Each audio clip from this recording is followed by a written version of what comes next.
college football anyway, and thank you for being here to cheer on three winners, Winsome and John and Jason, and 10 days to go until we keep the train running with conservative leadership here in the Commonwealth of Virginia, and it all depends on you, and that's why they're here tonight, starting their Commonsense, Not Nonsense tour.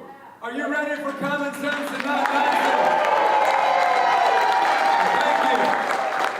All right, well, we got so many great guests here tonight. Thank you all for being behind me. This is my cabinet. I've asked you to come tonight. But let me tell you, I know I'm going to tell you, don't cheer until I introduce them all. I know you never follow the rules, so you do whatever you want. I'm going to just tell you, all the candidates and electeds that are here with us tonight. We've got Vice Mayor Debbie Ritter. Debbie, thank you for coming very much. From the school board, we got Daniel Stoller, Mike Lamonia, Elijah Kalan, Norman Poole, Kim Scott. Thank you all very much. We got our Commissioner of the Revenue, Victoria Prophet. All of you love writing your checks, I know. And we got the 2nd District Chairman, Dennis Free, and the Chesapeake GOP Chair, Nicholas Prophet. Let's give them a round of applause for being here tonight. And Mike, you get 2 announcements. Mike Lamonia here running for the House of Delegates, your next delegate is here. Your former Congresswoman, the great Thelma Drake, is here. And then a number of other candidates for local office, David Mick Wallace Chadwick, Victoria Prophet, Wendy Rinker, and Daniel Stoller. Give all those elected officials.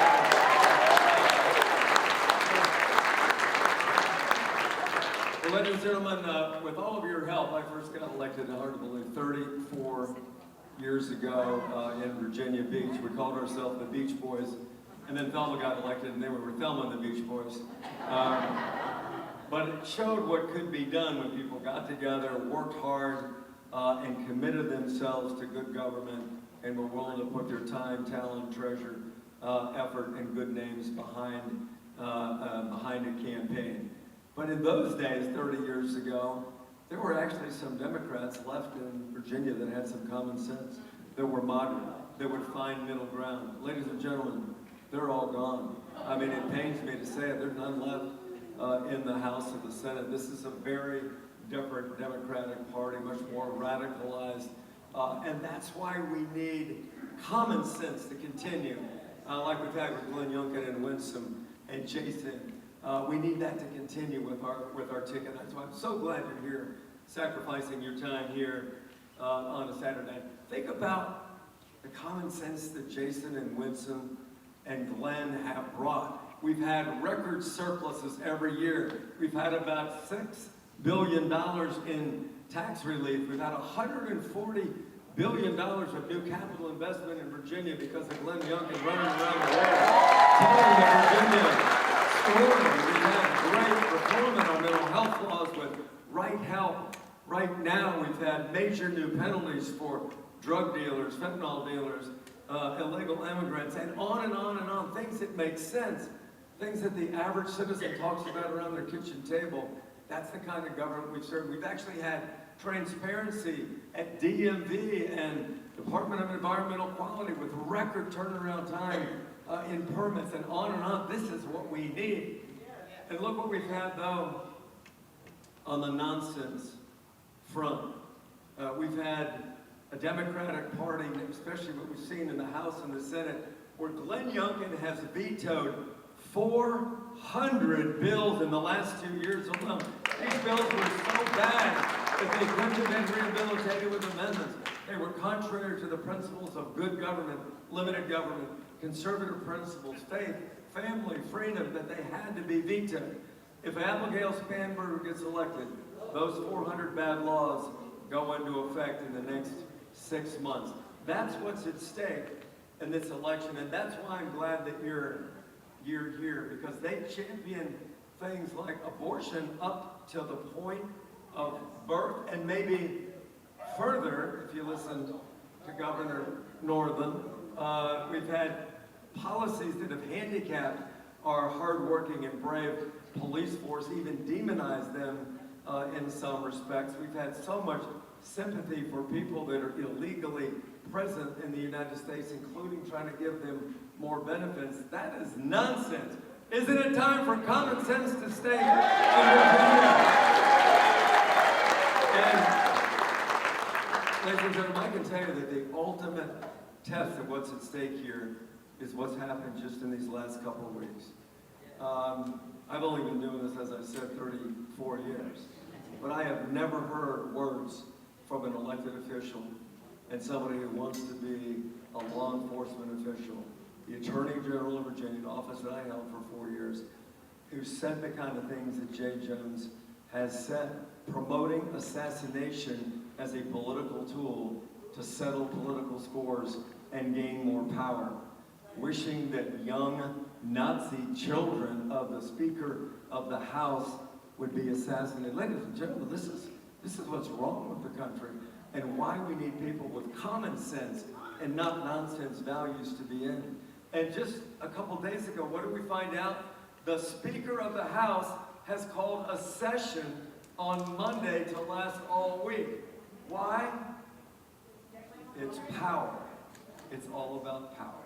Because they want to change not only the Constitution of Virginia to eliminate the nonpartisan redistricting that they all supported a couple of years ago, but they want to do it so they can put more Democrats in congressional seats, just the way California is talking about doing it. That's what's at stake. And also, by the way, who presides over the Senate of Virginia? Our candidate for governor, Winsome Sears. This is all about politics, and the people should rebuke this method of winning elections and winning political battles. I've never seen anything remotely like this in my 34 years in office, and so now it's time to win. And what a great ticket we have, don't you agree? We have a Marine, one of the few, the proud, the Marine, who is an American dream story. Her parents leaving Jamaica, coming to here, to the United States, coming here and winning a house that nobody said she could win, right here in Norfolk, Virginia.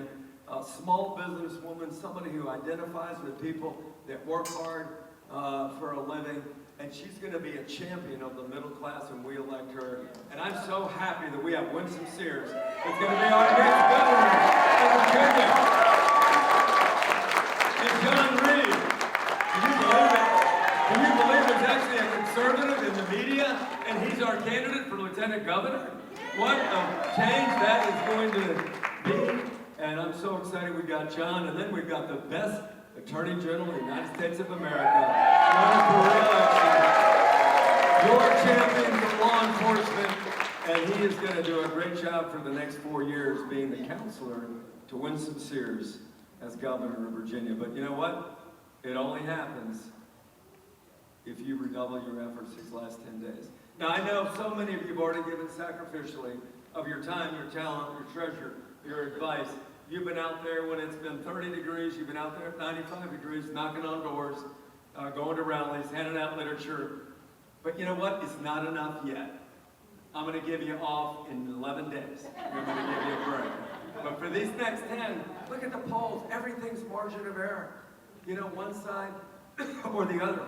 Our candidates are right even, a little up, a little down. Every one of these is winnable. You know what that means? It's a margin of error race, and it's all about turnout.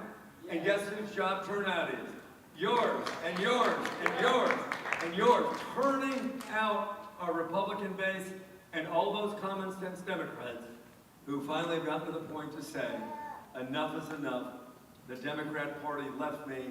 I can't go with people that don't believe in police and borders and common sense values. I'm voting Republican. We need to find them, identify them, get them a car, a horse, a taxi to the polls, and make sure they vote. That's what this election is about. And if you want this as bad as I do, then you're going to do everything you can these next 10 days to make it happen. I really think this is the kind of election that if Ronald Reagan were standing here, he'd give a speech just like he did in 1964. Probably one of the greatest speeches ever delivered, and he wasn't even president then. but he was campaigning for Barry Goldwater, and he basically said that we're only one generation away from losing freedom in the United States of America, that the last great hope for mankind is the United States of America. And to do that, it takes hard work. If you want us to continue to be the shiny city on the hill that other states, other countries look at when they look to do democracy, the United States of America, you can't just be a spectator. Democracy isn't a spectator sport. So whatever you've done already, I thank you. Whatever you're going to do the next 10 days, I want to thank you in advance, but I can tell you, we're not going to get our candidates over the finish line if you don't take signs with you tonight, if you don't make a pledge that you're going to call at least 10 people and ask them to call 10 people these last days. Most people haven't voted yet. All the early voting trends around the state are remarkably good for Republicans because people want this conservative leadership to continue. But whether we win or not really does depend on all of you. So I'm going to end where I started. Are you ready to win? Yeah! Are you ready to win